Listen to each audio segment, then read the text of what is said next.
English translation 880th contact. Saturday, 9th March 2024. 0004 hours.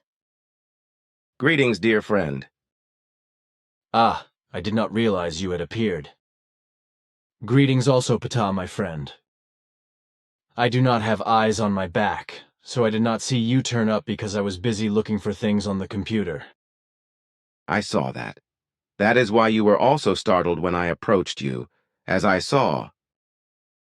Yes, I was, because when I am engrossed in something, I do not pay that much attention to what is going on around me.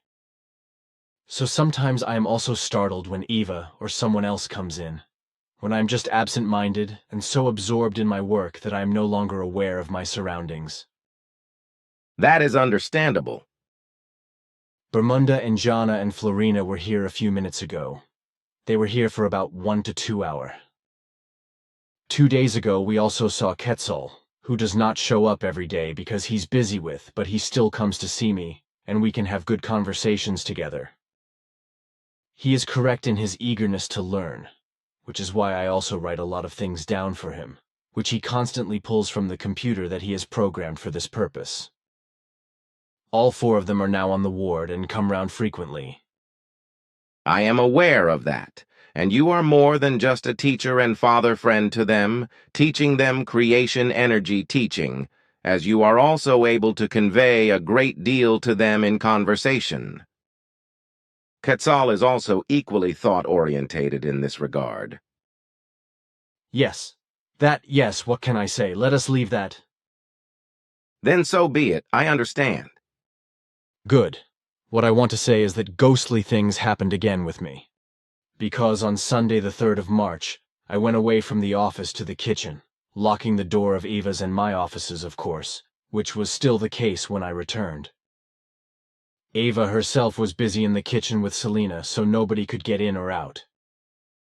For security reasons, because strange things keep happening in my office, I changed the door lock so that only Eva and I each had a key to get into her office, and therefore also into mine. So it was not possible for anyone to get into Eva's office and then mine during the short time, about 4 or 5 minutes. Well, when I stepped in front of my desk, there was a shiny silver coin about 2 centimeters in diameter on it, a Spanish one from 1982, with the image of King Juan Carlos of Spain. How this came to be on the table in front of my computer, why and from where, is as much a mystery to me as what the whole thing is about. Our lion and his co-workers have not yet been able to fathom how such things can arise in your workspace. It actually turns out to this day that they have not been able to fathom it in any wise. Then not, and therefore something else. I have this. A woman who is a professor at the University of wrote me the following. There are unbelievable fantasies of such experts, who call themselves researchers, archaeologists and scientists, etc., who fantasize things together as it is supposed to have really been. Many allegedly ancient writings are said to have been found and presented, demonstrating that important things were supposedly written down in ancient times and even thousands of years ago, meaning that even back then, many human beings were supposed to have known how to read and write.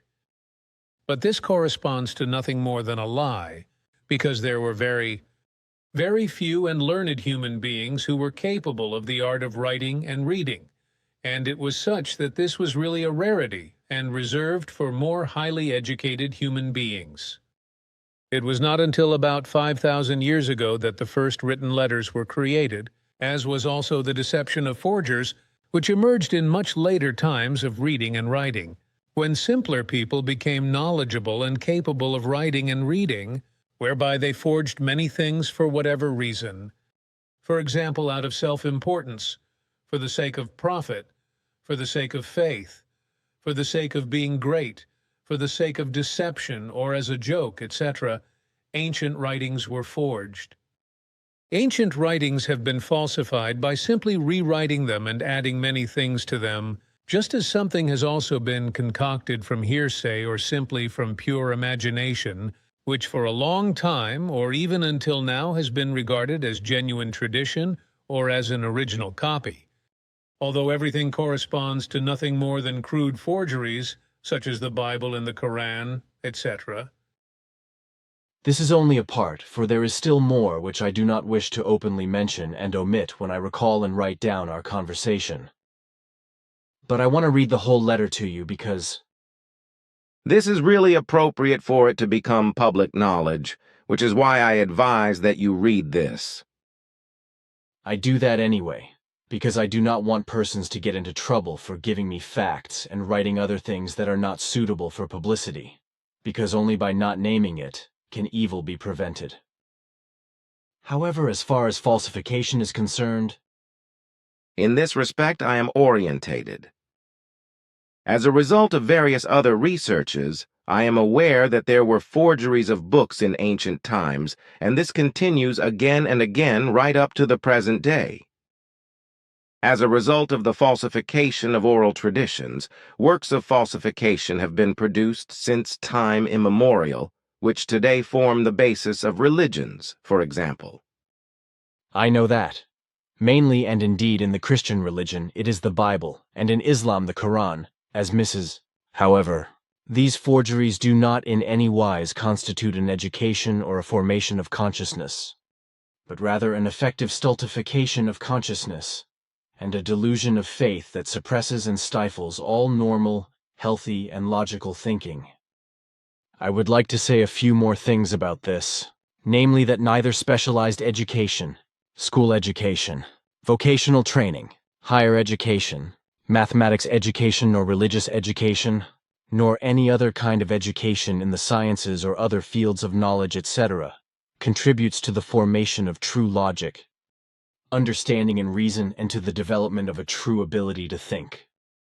A human being is only able to create an effectively original, correct and also irreproachable faculty of thought in his consciousness, by building up a real, good, and righteous life experience in himself through his direct living work and experience.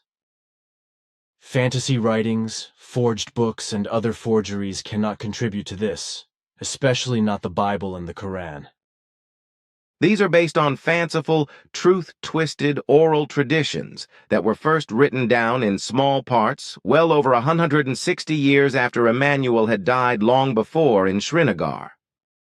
We explored this last year by traveling back, whereby we were able to find out in detail and establish that the Quran was also initially based on oral poetic traditions, which were conceived and composed and recorded in writing 116 years after his normal demise in Mecca.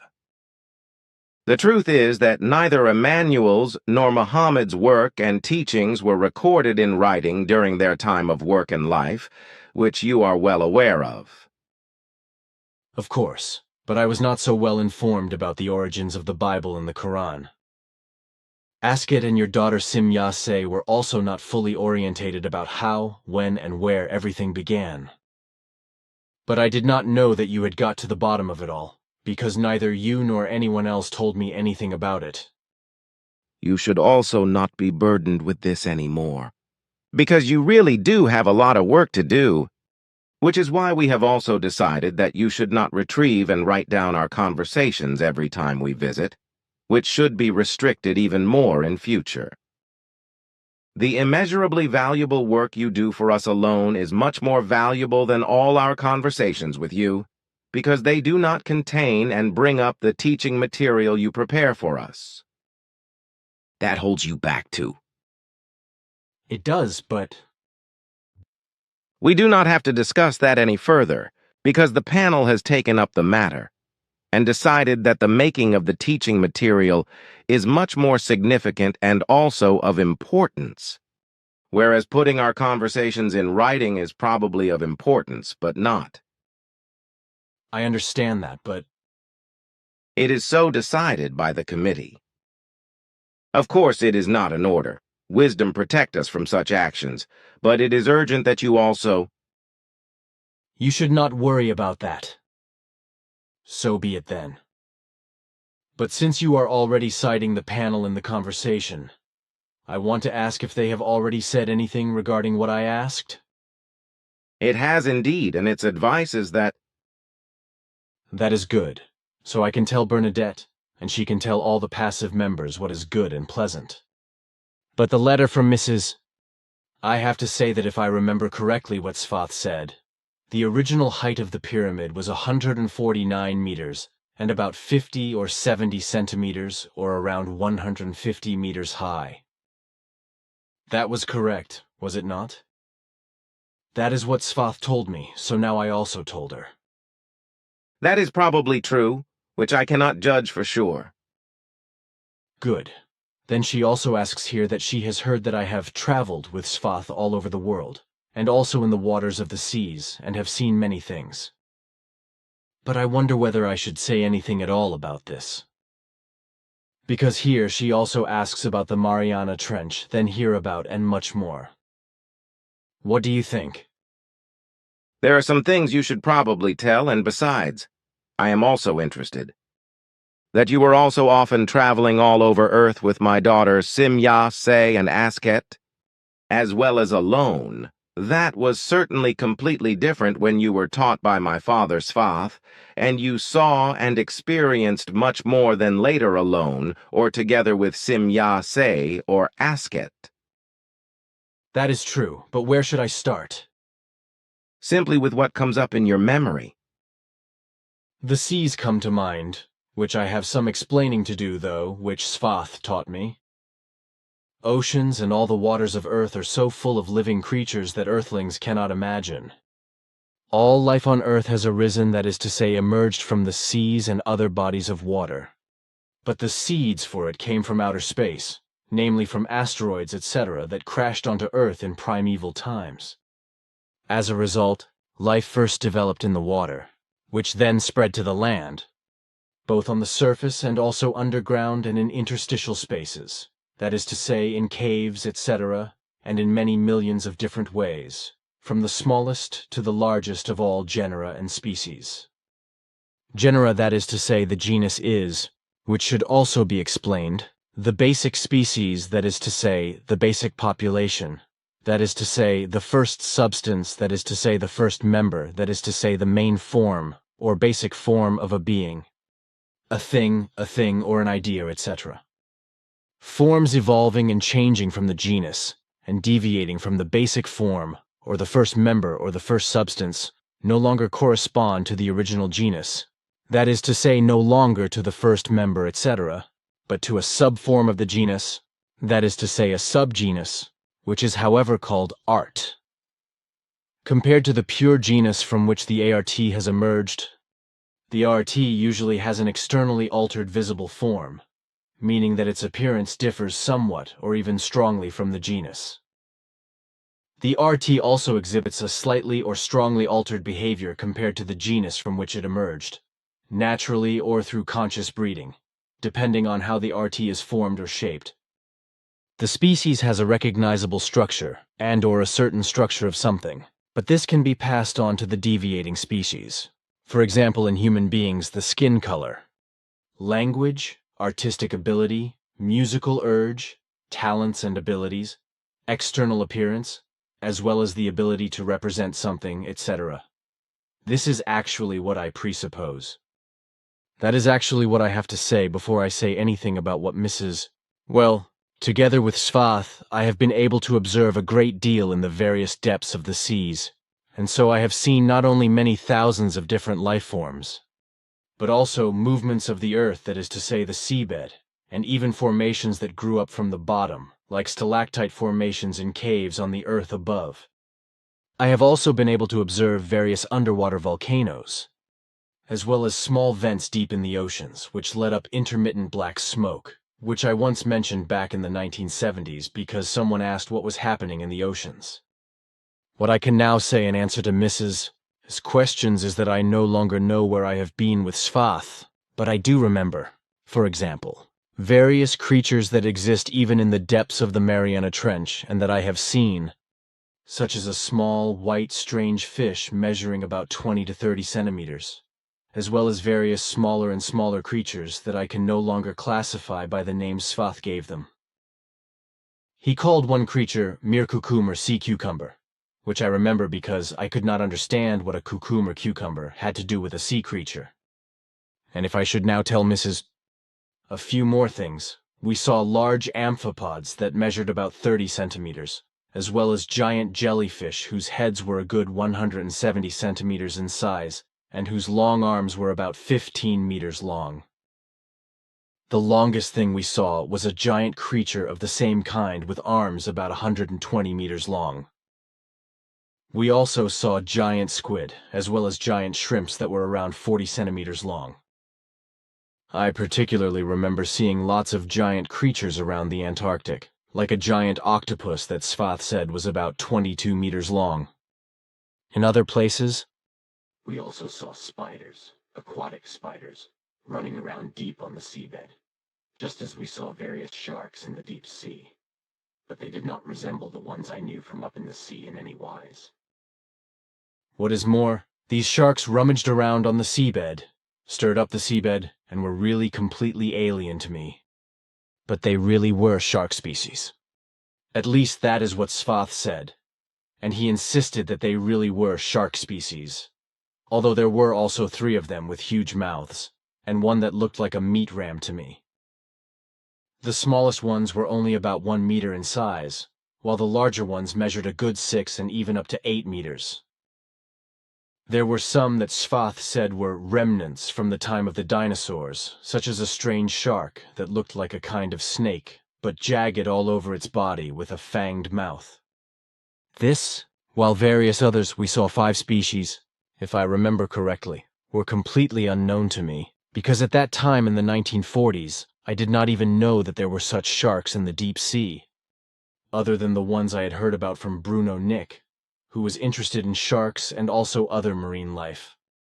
But I think that should be enough to answer Mrs. But it was also very interesting to me. Yes, good. But that should be an exception, just that I answer questions this way, because that is not what our conversations are for. But if I am here now, I still want to answer this question here from Alois Seiler, because I think it is important that there is clarity about this, and also, what I promised to do, I also want to keep. So, traveling to other times, traveling back to earlier times or future journeys are indeed journeys to other time dimensions, but they always take place in the same universe. This has nothing to do with the fact that the Plejaren are dimensionally shifted to our time, because Era, their homeworld, is not located in any dimension of this universe, because they come here from a completely different universe, which is, however, one of our creation, which contains 7 different universes, each of which of course has its own countless dimensions of the past and the future, as is the case in every universe. The 7 dimensions of the 7 universes of creation are spatially separated only by the type of dimensions and exist practically in the same place as we do. However, since this type of dimension is shaped differently from the past and future of our universe, there is no tangent between the 7 universes of creation, so the Plejaren have to create openings from their anchor universe in order to enter our universe. This takes place in various places in our cosmos, such as hundreds of light years beyond the Pleiades stars that we can see from Earth. For this reason, and also because imposters appeared and allegedly registered contact with Plejadians, when I then went public, we first deliberately falsely called the Plejaren Plejadians in order to expose the imposters in due course, and then call the Plejaren by their real name. Now it also remains to answer the question regarding the UFOs, namely that neither I nor the Plejaren have anything to do with them. Overall, we stay away from them because there is no contact whatsoever with them, because it is to be prevented at all costs that any of these foreigners can enter the anchor universe, for whatever reason. As they say here, an ounce of prevention is worth a pound of cure, and this proverb probably applies not only here on Earth, but also throughout the universe, and in other universes, even if it is probably only known in the form mentioned here. There you are saying something that actually also applies with us and the entire Federation, but not in the words as you call them. Exactly. But there was a program on television again, and the Reverend, Venerable, Clever scientists and such still claim that the human being first appeared on Earth in Africa, because they do not want to revise their false assumption under any circumstances and admit that this is not tenable, and that the Earthling came into being, so to speak, simultaneously, if we may speak of a period of several thousand years, distributed all over the Earth.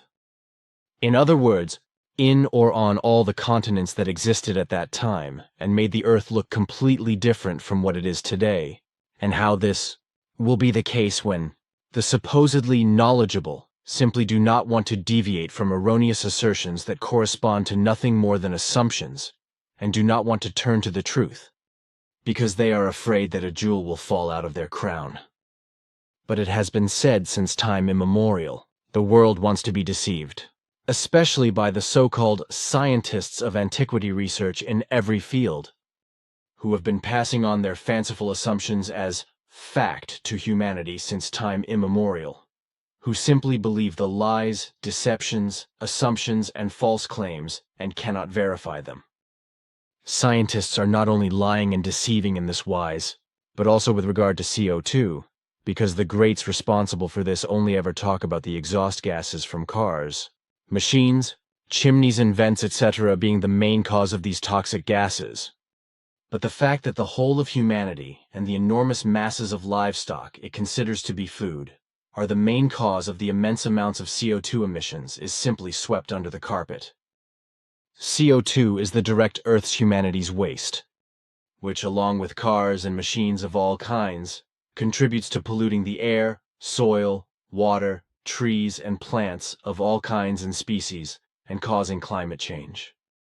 However, nothing is said about this, but rather concealed, because it is not known and scientifically disputed that CO2 is released into the air and the environment simply through the exhalation of human beings, and that the blatant mass of currently 9.5 billion human beings is causing global warming and negatively influencing the climate in such a way that it is tipping it over. This is because the CO2 exhaled by human beings alone also negatively affects all ecosystems and nature as a whole, as well as its flora and fauna. This is in addition to the fact that the atmosphere is so poisoned that human beings' health is suffering as a result, in terms of various ailments and diseases, with many types of cancer becoming increasingly rampant. Perhaps you can say something about this because as a doctor and specialist you are much better versed in this than I am. But all this is denied by the scientists who deal with these problems because they want to be know-it-alls and are megalomaniacs, as your father Svath often said back in the 1940s.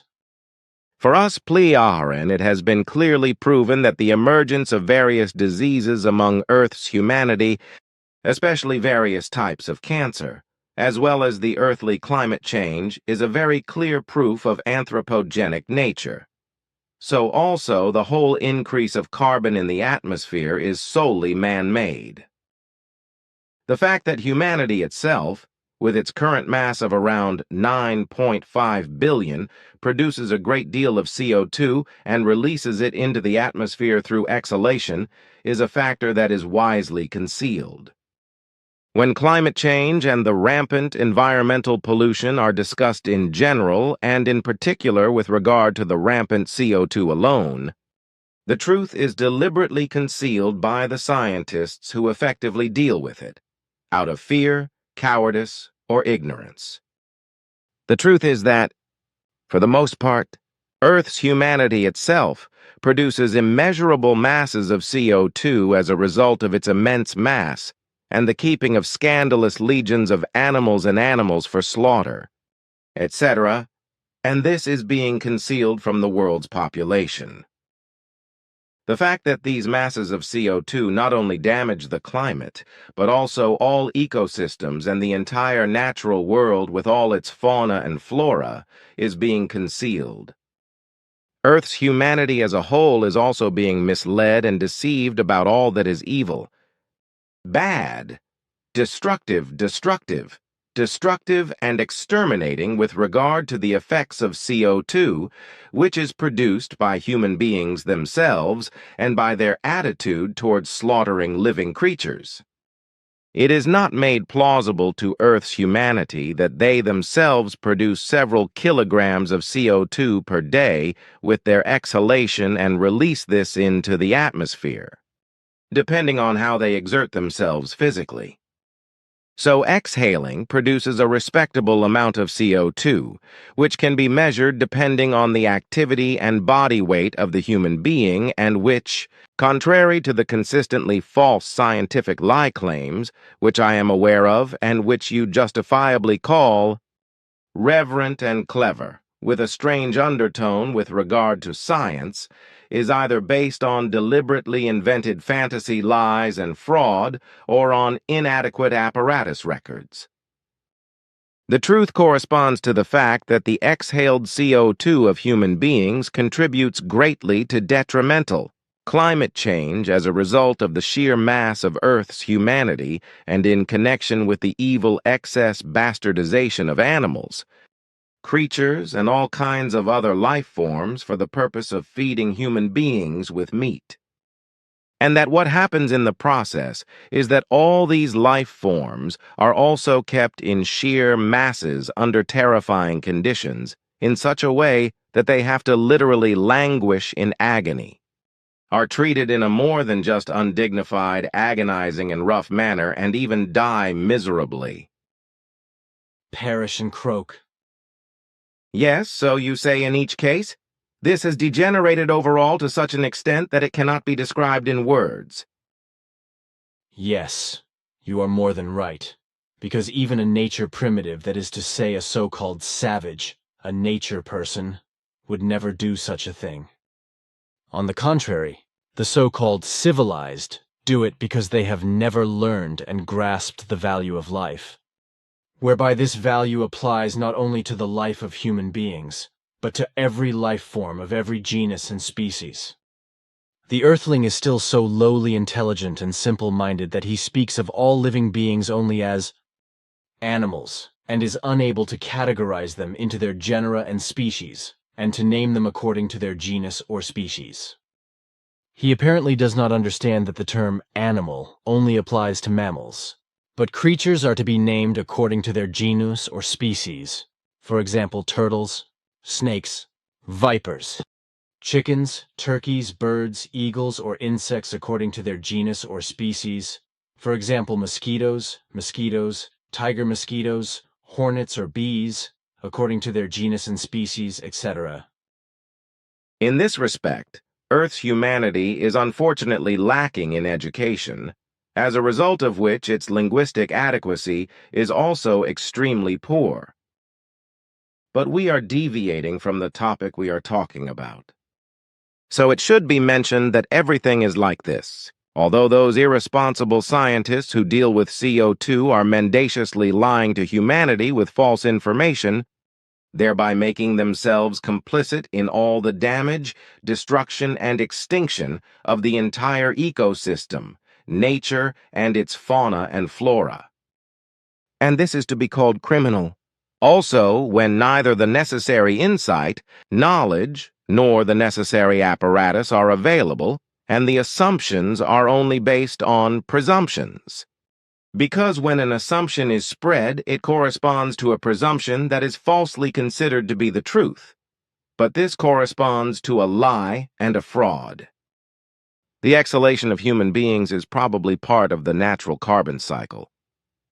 But this pollutes and increases the concentration of CO2 in the atmosphere, and all the more so the larger the mass of humanity becomes, which Earth's humanity calls overpopulation. Added to this are the sheer masses of animals for slaughter, slaughter animals, and all other slaughter life forms that are bred to feed the masses of ever-growing Earth's humanity with meat. The CO2 exhalation of the mass of humanity and these life forms bred for food, together with the other harmful toxic gases, is truly the cause of climate change and the destruction of ecosystems and nature, as well as the extinction of millions of genera and species of fauna and flora. If only the entire humanity of 9.5 billion is measured, that is to say 9.5 billion times, then this results in an enormous mass of CO2, which has a destructive and sometimes even exterminating effect on all ecosystems and on all of nature, with all of its fauna and flora. The fact that, in addition to carbon dioxide, greenhouse gases, methane, and nitrous oxide are also released is not mentioned at all by the responsible and irresponsible scientists. What needs to be explained is that the important oxygen that human beings need to live, like all life forms, is distributed throughout the body via the blood from the lungs. While this also transports carbon dioxide to the lungs as a waste product, from which it is removed by exhalation and expelled from the body as carbon dioxide. Carbon dioxide or carbon dioxide, that is to say CO2, is a chemical compound of carbon and oxygen, whereby CO2 is a non-flammable, acidic, and colorless gas. Among other things, it causes the blood vessels to dilate and indirectly increases the oxygen supply to the cells, which gives human beings better breathing endurance, for example, which means that they do not get out of breath so quickly, even during strenuous exercise, which is good for the body. If we now take a closer look at carbon dioxide, that is to say CO2, which is colorless and easily soluble in water, we can see that it is absolutely odorless and non-toxic, and that life on Earth would not be possible without it. If it were missing from the atmosphere, it would be so freezing cold on the planet that no life could exist. However, this would also be the case if there was no methane gas, that is to say CH4, but also no nitrous oxide, that is to say N2O, that is to say greenhouse gas. However, the sun's rays warm the earth, whereby some of the heat generated rises from the ground and warms the atmosphere. Of course, human beings can live a climate-neutral life, but they have to realize that they cannot prevent their CO2 emissions, but would die if they did not. In order to make it easier for human beings and all living beings to exhale CO2, the blood flow in the brain is noticeably increased. But this can cause a reaction that disrupts it in diseases such as obesity, high blood pressure, and diabetes. In order for an oxygen molecule to also dock correctly in the blood, the CO2 moves out of its place. This means that oxygen can therefore enter and carbon dioxide can also leave, whereby this is breathed out of the body through the alveoli, that is to say alveoli, the smallest ramifications of the airways of the lungs, and also through the bronchi and lungs. If the CO2 in the air we breathe is higher than normal, it cannot pass from the blood into the lungs in the required quantity, which means that the lungs cannot absorb enough oxygen. The problem in this case is therefore not a lack of oxygen, but too much carbon dioxide in the air we breathe. However, it is not the quantity that is decisive, but its origin, because the CO2 exhaled by human beings, which originates from their own metabolism, was already present in the biological cycle. Human beings, animals, creatures, and all other life forms of every genus and species absorb chemically bound carbon through their food, which they then exhale as carbon dioxide. If too much carbon dioxide gets into the blood, its pH value drops, making it harder for hemoglobin to bind the vital oxygen, even if the lungs can absorb enough oxygen. However, this ultimately leads to the body's cells receiving too little oxygen because too little is supplied to them, as hemoglobin is practically the transporter of oxygen. A much too high blood-based value, that is to say, the pH value in the blood, is caused by a low carbon dioxide level, the occurrence of which is attributed to rapid or deep breathing and can trigger muscle cramps in the body's extremities. It should also be explained that if the concentration of CO2 rises above a level that is too high for normal, This leads to vomiting and nausea in human beings, as well as creatures, and all other life forms, and can even lead to shortness of breath or even unconsciousness. However, if the mass of CO2 continues to rise, this can lead to death in the worst case. Thank you for your explanations, which are understandable enough for me and will actually also be so for human beings, who will then be able to read everything when I call up the dialogue report and write it down. But from those earthly scientists who are unrighteous, perhaps even corruptible, etc., and thereby bring the righteous into disrepute, only assumptions, lies, and deceit are to be expected, often for the sake of money, that is to say, bribes. This is because the truth is to be denied and concealed. The few exceptions of the righteous among them are of course excluded, in order to reassure the masses of the public. This is why it is also claimed that climate change is never linked to the exhalation of CO2 by human beings, and that this can therefore have no influence on climate change, just as it has no effect on the destruction of ecosystems, nature, and their fauna and flora. This is despite the fact that Svath had already said in the 1940s that Earthlings would inevitably cause climate change simply by exhaling CO2 and also through all the animals, creatures and other life forms they bred to produce meat and, of course, everything else that Earthlings would produce.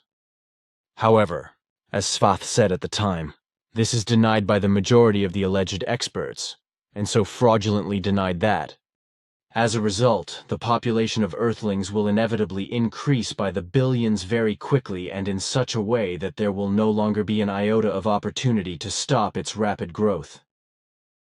As a result, climate change and the ongoing destruction of ecosystems, nature, its fauna and flora, and the annual extinction of thousands of species of fauna and flora cannot be avoided. And he made me see that, and that it has actually happened and is now present.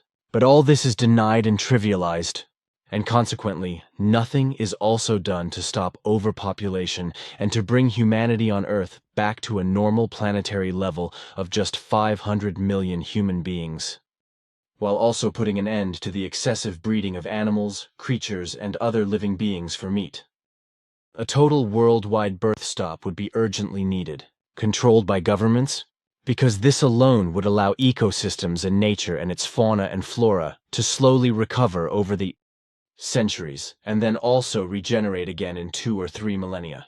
At least that which has not been completely destroyed and wiped out irretrievably through the fault of the Earthling. All this is described in my father's annals, as is also the fact that Earth's humanity, as a result of its selfishness, tends to dispute everything against the truth, and thus also to be unpeaceful and irreconcilable, which consequently very quickly leads to unpeacefulness and quarreling, which in turn provokes vindictiveness and a desire for retribution, as well as hatred, falsehood, envy, betrayal, slander, thievery, and deceit, and so on. This in turn triggers deceitfulness and leads to gavolt, murder, torture, war, and terror. I learnt that this is the case in my earliest adolescence, and experienced firsthand, and in general, that this really is the case.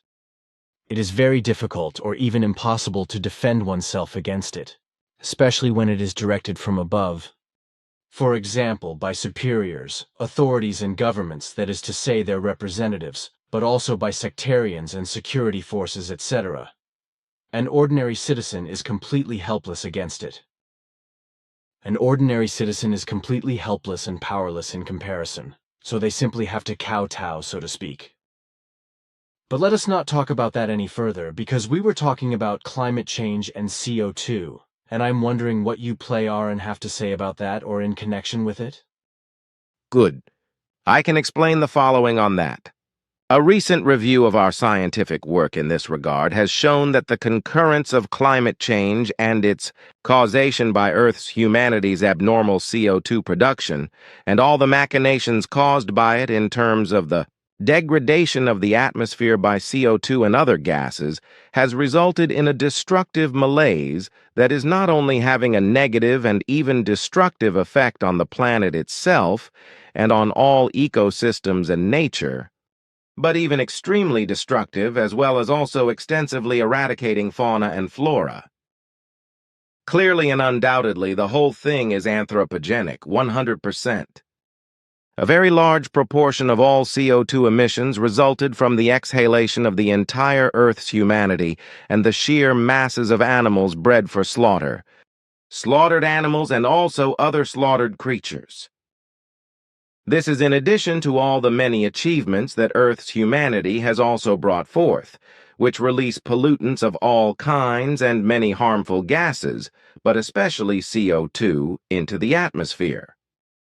And these are destroying ecosystems, poisoning the entire natural world and millions of species of flora and fauna, thereby wiping out many of the species and genera that are currently extinct around 60,000 times a year. That is clear and undeniable, and that around 60,000 genera and species of fauna and flora are being wiped out every year. So scientists are talking about it being around 55,000 or 56,000 at the moment. So they know the number is very high, but they do not do anything about it. They just talk and write. So they are not standing up and raising the wind against overpopulation. So they are only calculating and talking, but not educating the Earthlings about the facts and going public in a good and forceful way. But this is probably just wishful thinking and carrying water in the Rhine. Hence this. I was asked whether it is possible to change something that happened in the past, and could be changed by traveling back to the past so that it does not happen. The truth of the matter is that what apparently cannot or does not want to be understood is that what has happened in the past, that is to say what has occurred and resulted, can also not be changed by traveling back into the past, if the human being were capable of doing so before the events that occurred. This is not because something that has happened cannot ever be undone under any circumstances. Because once it has happened, it can no longer be changed in such a wise that it could be influenced in such a way that it would not happen. It is only possible that something can be changed for the future through a journey into the past. For example, if directions or advice are given and followed, which will bring about something good or bad, which will be the result in the future. This, just like a prophecy, which is nothing more than a warning or a piece of advice. That something certain will result from it, something good or bad, if work, action, or thought continues in the wise way, framework or style, etc., that has been done up to now. So when I said in the 1990s and 1980s, for example, that the fact that the prophetic warning was not fulfilled, because the evil of nuclear war was prevented by the reasonableness of the Cold War and did not become reality, is not thanks to the Americans, but to the Russians, who simply cowered because they did not want war, but peace. When Russia invaded Afghanistan, it was not an attack. It was at the request of the Afghan government, which was unable to defend itself against the Taliban, who, note, Russians were then driven out by the Americans, who then squatted in Afghanistan until 2021 and had to withdraw without results.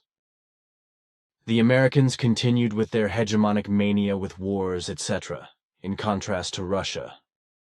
America's grip on world domination from 1990 until today is characterized, for example, by the invasion of Iraq in 1993 and 2003, etc. Now, if the whole thing had been a prediction instead of my prophecies, then that would have meant that something was said or predicted that would have happened with absolute certainty and was inevitable. In contrast to prophecy, which corresponds to a warning, is the prediction, which announces something that will inevitably happen and will therefore inevitably occur and be fulfilled with absolute certainty. This is in contrast to prophecy, which warns, for example, that a war, a nuclear war, or something else will occur by such and such a time if people continue to think and act wrongly. So it was not a prediction, but a prophecy stating that something negative would happen if better, more failed and sensible action was not taken. This was done in a good way in the last part of the 20th century, for example, in that the Cold War prevented a nuclear inferno from being unleashed on the world in a good and reasonable way. However, This only came about because the evil was prevented by more rational thinking and action. Otherwise, everything would have been largely destroyed and contaminated. However, this can now happen anyway, because the Cold War is over, because due to America's guilt and delusions of hegemony, a long-standing war has broken out in Ukraine, which was started by Russia, but provoked by America and its desire to incorporate Ukraine into NATO. The fact that for some time now, around 50 countries have been intervening through their completely irresponsible governments and equally irresponsible sections of their populations, supplying weapons, ammunition, and money to Ukraine, that is to say to the warmonger and war fanatic Zelensky, is a threat of impending and very evil doom hovering over the whole world. The idiot leadership of the NATO murderous organization, which is directed by America in one way or another, is secretly allowing military personnel to work in Ukraine, as certain countries are also doing, but this is concealed from the public, who support Zelensky, the warmonger, and as a result of his begging, are supplying him with weapons, ammunition, and money, thereby leading to a strange world war, a real world war in which nuclear weapons may be used. This is the case, for example, in Chernobyl, where the nuclear disaster at the nuclear power plant in April 1986 contaminated a huge zone of around 30 kilometers, which will remain uninhabitable for tens of thousands of years and can no longer be used. And this is what happens when idiots, such as the absolutely irresponsible and incompetent French President Macron, stupidly supply weapons and ammunition to Zelensky, just as he demands this from the governments of other countries and idiotically continues to encourage them to do so, just as he also makes a morbidly stupid claim that he wants France's military to intervene openly in the war in Ukraine, just as he also demands that other countries should get involved in the war in Ukraine with their military. And if that really happens, then it is not far off that a real world war will inevitably be triggered and the use of nuclear weapons will be the result. So crazy is the bogus thinking of those earthlings who present themselves as power-hungry rulers. But they are not only very stupid, lowly intelligent, simple-minded, and truly idiotic, but completely irresponsible and ignore and harass those who are in government as righteous, responsible, and not like-minded people, and want peace. Consequently, they can do nothing at all to ensure that everything will be good all round, and that the people can live in well-protected security. Unfortunately, I can only confirm this. Yes, that is indeed the case. In addition to those of the misguided rulers, there are other false fugitives from the people who lead them by the fool's rope, make a stink, and also only do the wrong things for the sake of their own greatness, as the Russian Navalny has been doing for years, who cowardly killed himself when he was sentenced to a long sentence, and his supporters now want to hold the government liable for this and accuse it of having murdered Navalny. But in this regard, who, how, and what this man really was has been uncovered, as the following article points out, which coincides with what you Pliaren have explored, which you explained recently. Largely meaningless in Russia. Raphael Lutz. Former Swiss intelligence officer Jacques Bode takes a critical view of the Navalny cult. He has written a book about the Russian politician. As tragic as his death was, Alexei Navalny was no hero of freedom. The whole thing is very unfavorable for Putin, Polar Wolf Penal Colony. Jacques Bode published the book L'Affaire Navalny in 2021, in which he took a critical look at the rise and fall of Russian opposition figure Alexei Navalny. In an interview with Weltwoche, the former intelligence officer and UN peace missionary talks about Navalny's close ties to the US elites, his importance in Russia, and the consequences his death could have. Hello, I am Weltwoche, a former intelligence officer and UN peace missionary. I will be reading in this voice. Hello, I am Bode, a former Swiss intelligence officer, Jacques Bode, and I will be reading in this voice. Mr. Bode, you have been involved with Alexei Navalny for years. Did the Russian government kill him? Jacques Bode, I do not know. It is too early to make any reliable statements. At the moment, we can only speculate. There are many questions. It is also unclear what is happening to his body. Yulia Navalnaya says that her husband was tortured in the detention center in Karp. That is a scandal. Ooh, I do not want to be misunderstood here. The Russian authorities are also responsible. They knew that Navalny was in poor health. This was known at the latest after the examinations at the Charité Hospital in Berlin in 2020. Did the Russian authorities take appropriate measures in the prison camp in light of this? Of course, such questions are still unanswered. The authorities did not take his health into consideration. They already wanted to get rid of Navalny in 2020 when he was poisoned with Novichok. I have to disagree here. It is highly unlikely that Novichok was involved. Even Meduza, an opposition media outlet, stated this at the time. The reason for this is simple. Even the smallest amounts of the chemical warfare agent lead to rapid death. The German government stonewalled at the time. It did not answer detailed questions from parliamentarians. The reason given was that otherwise national security would be jeopardized. The German government said that there was unequivocal proof of a chemical nerve agent used by the Novichok group. There is no evidence of this. That is an assertion. The German government did not even say which specific substance was actually involved. It was also not clear whether Navalny had even been poisoned. Doctors at the Charité Hospital in Berlin analyzed blood and urine levels in the summer of 2020. I spoke to doctors who studied these results. They came to the conclusion that his poor state of health was due to an overdose of several antidepressants, alcohol, and his weakened immune system. Swedish doctors who looked into the matter also found no traces of Novichok. Why was Navalny in a clinch with the Russian authorities? It is said that he was in prison for extremism. The Russian judiciary accused Navalny of helping his brother Oleg to enrich himself illegally. Oleg Navalny was sentenced to 3.5 years in prison for fraud in 2014.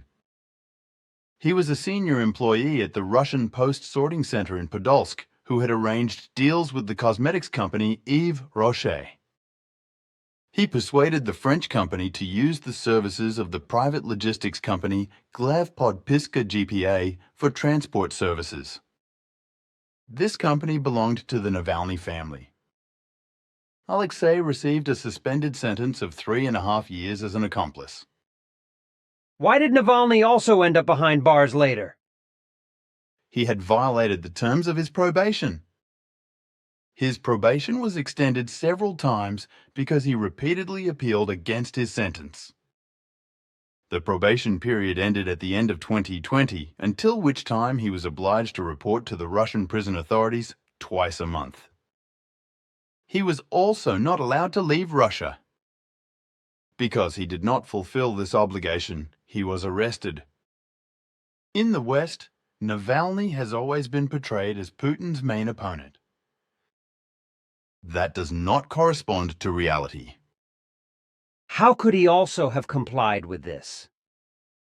Navalny had previously only narrowly escaped death. He was in Germany in August 2020. Navalny had violated probation rules 6 times in 2020. You need to know that. During his stay at the Charité, the Russian authorities released him from his obligations. They turned a blind eye for a long time, even though the opposition figure had previously disregarded conditions. What happened after his stay at the Charité? He left the hospital in Berlin again in mid-September 2020. His health was already better again in October. By then, at the latest, he could have easily gone back to Russia to come to terms with the authorities. He did the opposite. He traveled all over Europe. He gave press conferences and interviews and was always fiercely critical of Putin. That is his good right, is it not? Sure, but it was also foreseeable that the Russian government would not like it. What is more, after his stay at the Charité, he stayed in Kirchzarten in the Black Forest to shoot the propaganda film A Palace for Putin, which was broadcast in the West in January 2021. Regardless of how you feel about Putin, it has to be said that many of the claims Navalny made about the Russian president in this film were simply false. The film also did not make him any friends among many Russian citizens. Was this film a kind of turning point in Navalny's biography? You could say that. Previously, the authorities had shown him a certain amount of mercy. But that was over now. In my opinion, Navalny made a big mistake here. He thought that he had little to fear because of his high profile. That is probably why he initially thought that the Russian authorities would not lock him up. He was wrong. After his return to Russia in January 2021, the Russian authorities arrested him. He has not been at large since. Alexei Navalny is now being celebrated as a freedom hero, wrongly in your eyes? In the West, he has always been portrayed as Putin's main opponent. This image does not correspond to reality. Navalny was simply his best-known opponent in the West. How do you rate him politically? Navalny was once a member of the social liberal party Yabloko, which can be compared to the FDP and was not insignificant in the 1990s. However, Navalny became a mortgage for the party and was thrown out. How did this come about? US elites backed him because they wanted to build up an opposition leader with him. He represented positions that were too extremist. The opposition figure was a right-wing extremist and racist. He agitated against Muslim immigrants and said they should be exterminated like cockroaches. He took part in demonstrations organized by right-wing extremists. He later tried to form his own ultra-nationalist party. However, he failed. Navalny was anything but a liberal politician.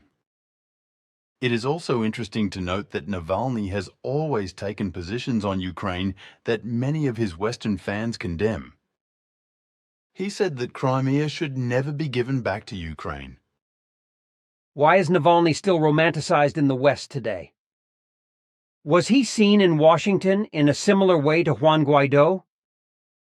The U.S. elites in Caracas wanted to bring the Venezuelan politician to might. There were people in Washington who would have liked to see Navalny in the Kremlin. He could count on powerful supporters from the UK and the USA. The National Endowment for Democracy, a think tank that is closely linked to the US government, supported him for a long time, as I explained in my book. Was Navalny a U.S. agent of influence? The US elites backed Navalny because they wanted to use him to create an opposition leader and thus increase the pressure on Putin. I also showed this in my book. He completed the Yale World Fellows Program in 2010. The Belarusian opposition politician Sviatlana Tsikhanouskaya and the Venezuelan politician Juan Guaido also completed the program. The US elites used the program to train future leaders who will later pursue policies in Washington's interests. Intellectually, the training program is not very demanding. Back in Russia, Navalny then set up the Foundation for Combating Corruption. How popular is or was Navalny in Russia? There is an opposition in Russia, but it was not interested in Navalny, who primarily made a lot of noise.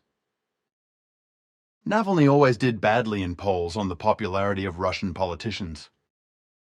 He never achieved more than 3%. By comparison, Putin achieved ratings of up to 80% from February 2022. Navalny was primarily known on social networks. His audience consisted of human beings aged between 15 and 25. In the Moscow mayoral elections in 2013, he achieved 27% of the vote. But that was a deceptive success.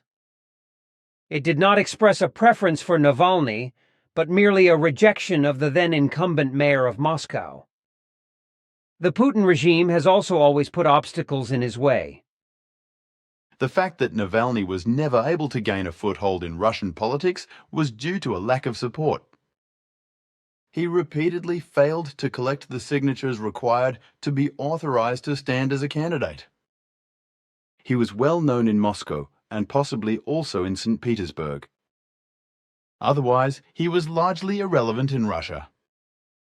Navalny's widow recently took part in the Munich Security Conference. There she sharply criticized Putin, whom she sees as responsible for her husband's death. How is it possible that she came to Munich so quickly? I am amazed that Yulia Navalnaya was already present at the conference shortly after her husband's death. It is possible that Western politicians will now build her up as the next opposition politician in Russia. This reminds me of Sviatlana Tikhanovskaya, who was also long overshadowed in Belarus by her husband, who is now in prison. What are the political implications of Navalny's death? Who benefits from it? The whole thing is very unfavorable for Putin. Until recently, a lot of things went well for him. Just think of the Tucker Carlson interview, which was a success for the Russian president. He was able to explain the Russian view of the world in a plausible way. Now, the presidential elections in Russia are due in a month's time. Putin now controls Avdiivka. The Ukrainians have withdrawn from there. I do not see why the Russian government should have murdered Navalny right now. From a Western perspective, things look different. The USA, on the other hand, is in an unfavorable position, also because of the Israel-Palestine conflict. There is instability in Ukraine. In addition, Navalny's death also plays into the hands of those who are against negotiations with Russia and want to continue fighting in Ukraine until the bitter end. Seen in this light, the West has more of an interest in Navalny's death. What is more, in the battle for sovereignty of interpretation, this comes at just the right time for the West. In London, the fate of journalist Julian Assange is now at stake, and now we are all looking to Moscow. So a solution in Ukraine is once again a long way off? There is much to suggest this. Zelensky and US President Joe Biden have already resisted negotiations before. Zelensky has passed a law that says, as long as he is president, there will be no negotiations with Putin. Navalny's death is grist to the mill for critics of a Ukraine solution. Source: Weltwoche from 21.12. Bonif. Yes, that corresponds to what we have fathomed regarding this man Navalny. Exactly. But what the lowly intelligent hangers-on do not want to accept and make stink and accusations of murder against the government. Especially Navalny's wife, who, as I noted myself, does not even mourn and apparently wants to play the first role in the Navalny movement. These are the observations I can make, but I stay out of the whole thing and have no opinion of my own, so I only state facts and remain neutral. That is also to be expected from you. Exactly. Here I have another very pleasing e-letter, which proves how grateful human beings are who find their way out of faith and begin to think for themselves, who find the truth, and consequently begin to lead their lives as they should be led, namely without any fears, happy, free, and content, making their own correct decisions and taking action. The fact that this actually happens successfully more and more often in people who recognize themselves through learning creation energy teaching, who become self-thinking and are able to slowly free themselves from a belief and thus turn to logic, understanding and reason, also has such an effect that peace, love and balance and a corresponding behavior and activity are established in human beings. An effectiveness that expands and spreads imperceptibly and is gradually adopted by fellow human beings, which may one day in the very distant future finally lead to true peace on Earth. However, this will only happen if the might of faith collapses, which requires that human beings do not remain believers, but instead become self-thinking, self-deciding, self-acting, and therefore self-acting, in accordance with creation energy teaching. Salome, Bernadette, and Billy. It has taken me a while to write this email, but it is finally ready. Please send Billy my warmest wishes for his recent birthday. After our last exchange, I spent some time doing exactly what you counseled me to do. Namely, to stay away from all delusions. It is amazing how that feels. When I let go of my religious beliefs and rituals years ago, the freedom that resulted was a liberating experience. But now it is the same feeling, only amplified many times over. You have to get used to dealing with this energy responsibly, but it opens your consciousness to true life, which treats all possible decisions with peace and reason. Now the question is how to choose what to do with this energy. But all that comes to mind is that this question is just a rephrased question. What is the meaning of life? Which is known from the teaching.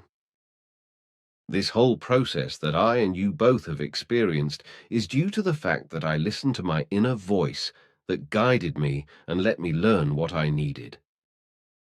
The fact that I can rely on this inner voice and correct it by evaluating the outer world creates a deep sense of security. I would like to express my heartfelt thanks to all of you. Billy, all the Plejaren and Federation people involved in the mission in any wise, and all the core members, passives, and friends. It is unfortunate that the official communication channel with the Plejaren will soon be over, but it was worth it when it was in place. Only now can I realize that despite our differences in perception of reality, the basic goal is the same true life. Thank you so much again. If it is all right, please let Tar know that I apologize for putting him in an awkward position with my question metformin and cancer. Yes, I am aware that it was Billy who asked, but if I had not asked in the first place, the situation would not have arisen, and time and energy would not have been wasted. Sometimes you have to try all possible avenues before you can accept the future and all that it will bring. I hope to be able to visit you all at the center this year, but due to our current living situation, I am not sure how that will be possible. I am the main carer for our daughter, and my absence may cause more stress than I am prepared to accept. Nevertheless, I remain with best wishes and the hope that we will see each other again sooner rather than later. Recently I had a dream that explains my condition quite well. There was a stone lying near a flowing river. The sun was shining on the stone.